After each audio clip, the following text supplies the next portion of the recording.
Yeah, hey there. For week 3, assignment 3, we are selecting a complement and a split complement color set for our assignment. We have one design, and we're going to duplicate that design 2 times, and in one of them, we're going to use a complementary pair of colors with modifications to saturation, brightness, and the second design, we're going to apply a split complementary set or trio of colors.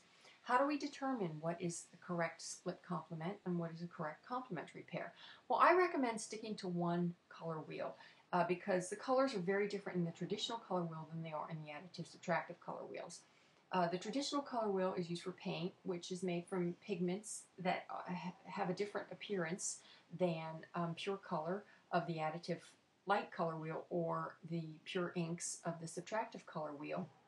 So if you stick with the traditional color wheel, say if you're a painter and you're really familiar with the colors used for mixing paint, then perhaps you'd be more comfortable staying with the traditional color wheel.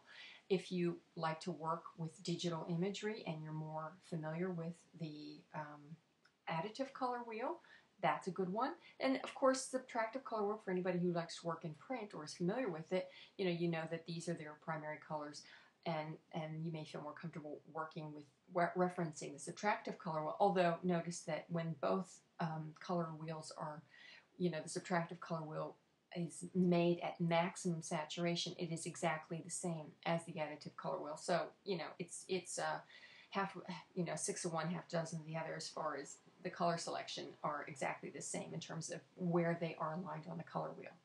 So if I were going to choose violet as one of my colors, then the complement is directly across from it, which would be yellow. If I were to choose red, this green, the color directly opposite, would be a complement. Okay, so another complementary pair would be this blue-green and this red-orange. And the same can be said of this blue-violet and this yellow-orange, etc., all the way around. Any two colors that are directly across from one another on a color wheel are complements. Now, a split complement is a little bit different. We would select one color, say want to use red for sure. Then the colors that are on either side of the color directly across from it or its complement are split complements. So you would split the difference almost between just sticking with green and picking up a little bit of the properties of blue by having a blue-green and a little bit of the properties of yellow by having the yellow-green. So any color and then the two colors two colors on either side of its opposite are a split complement.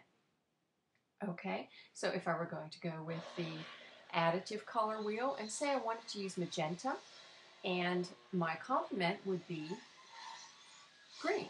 Now, if I wanted to use magenta and a split complement, then it would be yellow-green and cyan-green. Say I wanted to use blue.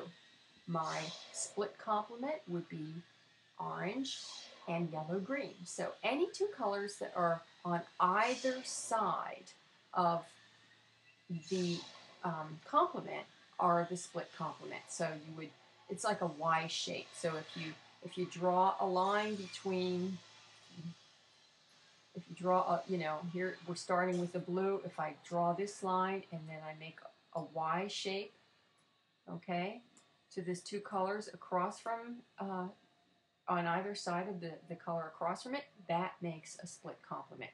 So that's how we make our selections for this assignment. And you may take any color, whatever colors you decide to use, that can be modified by using saturation and brightness to get a variety of hues. But stick with one color as long as this number doesn't change. Say if I select a magenta, or if